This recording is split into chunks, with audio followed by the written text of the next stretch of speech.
So for a country such as Kenya with 150 ethnic groups and 42 official tribes, conflict is the order of the day, and it's rooted within tribalism, it's rooted within corruption, it's rooted within political injustice as well as social injustice. So Kenya is breaking apart because of a political system that seems to choose tribes over the political nature of transition of power. So before we take a stop to this whole thing, the democratic process of Kenya has always been a problem. Favoritism, nepotism, and political injustice has been the order of the day throughout political cycle of power in Kenya, and now it's in flames. And because of that, we are seeing 6 people losing their lives due to such political misbehavior. Now, you see, Kenya is one of the leading African countries, and it has been on the forefront in the unity of Africa. But what is continental unity without national unity, without tribal unity, without inter-community unity? So we need to look at the peace within Kenya and how it's being destroyed by political greed and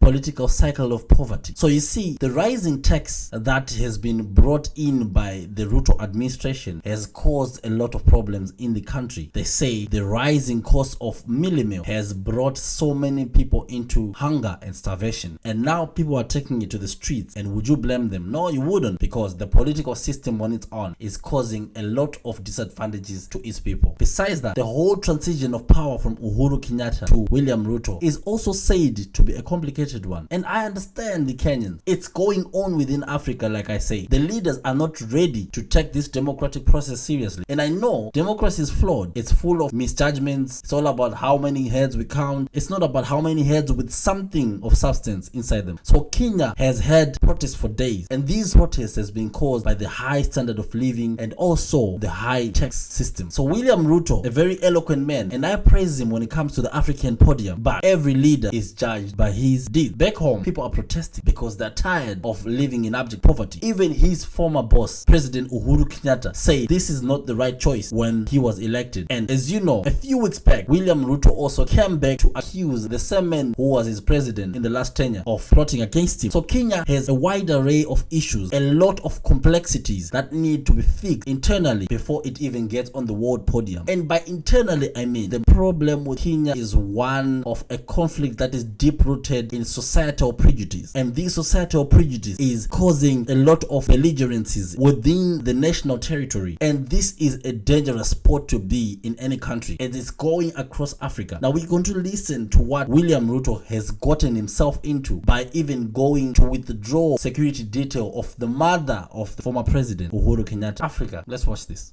What has happened here exactly?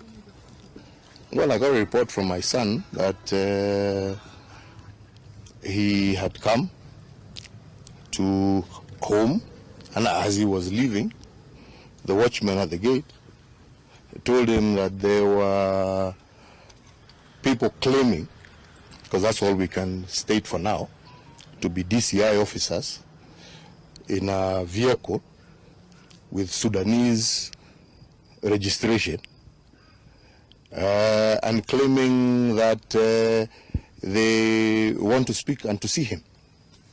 And I told them immediately, I mean, from my knowledge, when the police want to do something, they don't come in foreign number plates. Number 2, they have a warrant. Number 3, they state their case, and they show and produce the warrant that is supposed to allow them to do whatever it is that they want to do. And I told them, don't open the gate. And unfortunately, I was in the office doing other work, so I just told them, just keep the gate closed. And I am now here, and I understand now they have left. Because I wanted to ask them, what are you doing in my son's home? Do you believe this has anything to do with the ongoing protests and, of course, having the opposition claiming the government? Unfortunately, I have no other explanation to give, because all of these things are flowing in a row. I have a whole minister of government staying there that is going to do I don't know what in front of my mother's house. I have people who have been guarding my mother for the last almost 50 years withdrawn at night. I have now a situation where my son's home is being raided for things that I don't understand. So I ask myself, what does this government want? Because if it wants me, the fact that I've been silent doesn't mean I'm scared. Come for me. What does my mother have to do with anything? What does my children have to do with anything? Kama shida yenu ni mimi, I'm here. Right?